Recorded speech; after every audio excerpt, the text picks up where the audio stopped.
ఓటమి భయంతో టీడీపీ చేసే కుట్రలు అన్నీ ఇన్ని కావు. ఏ ఒక్కర్ని ఏ వ్యవస్థను వదలటం లేదు.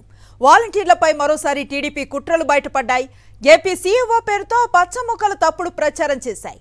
రాజకీయ కార్యక్రమాల్లో పాల్గొంటున్న వాలంటీర్లపై అధికారులు వేటు వేస్తున్నారంటూ సీఈఓ పేరుతో ఓ ఫేక్ న్యూస్ ను టీడీపీ వైరల్ చేసింది.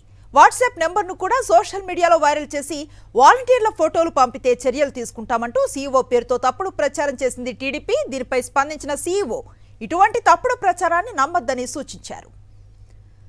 మన ఎలక్షన్ కోడ్ ఇప్పుడు ఉంది కాబట్టి ఇప్పుడు వచ్చే ఫాల్స్ కంప్లైంట్స్ ఏదైతే ఉందో ఫీల్డ్ లో వెరిఫై చేసేసి ఇది నిజంగానే ఫాల్స్ అయితే, నిజంగా ఫాల్స్ అంటే ఇప్పుడు కొన్ని వాస్తవాలు కావచ్చు, కొన్ని వెరిఫై చేయడానికి కూడా టైం పడుతుంది. బట్ అవాస్తవం తర్వాత పొలిటికల్ ఇంటెంట్ తో క్యాండిడేట్ ని బద్నాం చేయడానికి లేకపోతే పార్టీని ఏదో బద్నాం చేయడానికి అటువంటి కంప్లైంట్స్ మాకు వచ్చి అది తేలింది అనుకోండి, మా ఇన్వెస్టిగేషన్ లో మా పరిశోధనలో అది తేలింది అనుకోండి, వెంటనే వాళ్ళ మీద చర్యలు తీసుకుంటాము. 182 సిఆర్పిసి ఐపీసీ కింద వాళ్ళకు punishment FIR will be issued. అది కాకుండా న్యూసెన్స్ యాక్ట్ కింద కూడా దేర్ ఇస్ అ ప్రొవిజన్.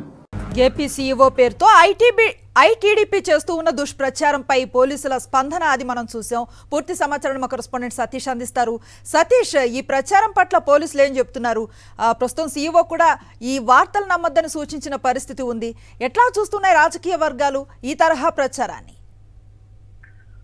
అనేసి సాక్షాత్తు ఎన్నికల కమిషన్ సీఈఓ ఆంధ్రప్రదేశ్ సంబంధించిన చీఫ్ ఎలక్టరల్ ఆఫీసర్ ఎవరైతే ఉన్నారో ముఖేష్ కుమార్ మీనా పేరుతోనే తెలుగుదేశం పార్టీ ఒక తప్పుడు ప్రచారానికి తెరలేపింది. ప్రస్తుతం రాష్ట్ర వ్యాప్తంగా ఎన్నికలు కూడా అమలు ఉన్నటువంటి నేపథ్యంలో వాలంటీర్ల పైన ఫిర్యాదు చేయడానికి 9676692888 నెంబర్ కి ఫిర్యాదులు చేయాలంటూ టీడీపీ ఉద్దేశపూర్వకంగా ఒక నెంబర్ ని సృష్టించి దాన్ని అటు వాలంటీర్లలోను ఇటు ఉద్యోగుల్లోనూ రాజకీయ పార్టీలో కూడా ఒక కన్ఫ్యూజన్ క్రియేట్ చేయడానికి, ముఖ్యంగా వాలంటీర్లను టార్గెట్ చేయడం కోసం వాలంటీర్ల పైన ప్రతి ఒక్కరు కూడా ఫిర్యాదులు చేసి ఆ వ్యవస్థ పైన తప్పుడు ప్రచారం చేసేందుకు ఐటీడీపీ దీన్ని క్రియేట్ చేసింది. అయితే దీనిపైన ఇది ఫేక్ న్యూస్, ఇది ఫేక్ వాట్సాప్ నెంబర్ అని ఎన్నికల కమిషన్ సీఈఓ కార్యాలయం ప్రకటించింది. అధికారికంగా తమ వెబ్సైట్ లోను ట్విట్టర్ అకౌంట్ లో కూడా స్పష్టంగా దీన్ని పేర్కొన్నారు. ఇలాంటి ఫేక్ న్యూస్ ని ఎవరు నమ్మొద్దు. ఇటువంటి వాట్సాప్ నెంబర్ కానీ ముఖ్యంగా వాలంటీర్లకు సంబంధించి ఇలా ఉద్దేశపూర్వకంగా ప్రత్యేకంగా వాళ్ళపై మాత్రమే ఫిర్యాదుల కోసం మాత్రమే దీన్ని ఇటువంటి వాట్సాప్ నెంబర్ ని సృష్టించినట్టు లేదా దాన్ని అందుబాటులోకి తెచ్చినట్టు చేసిన ప్రచారాన్ని ఎవరు నమ్మొద్దని సీఈఓ స్పష్టం చేశారు.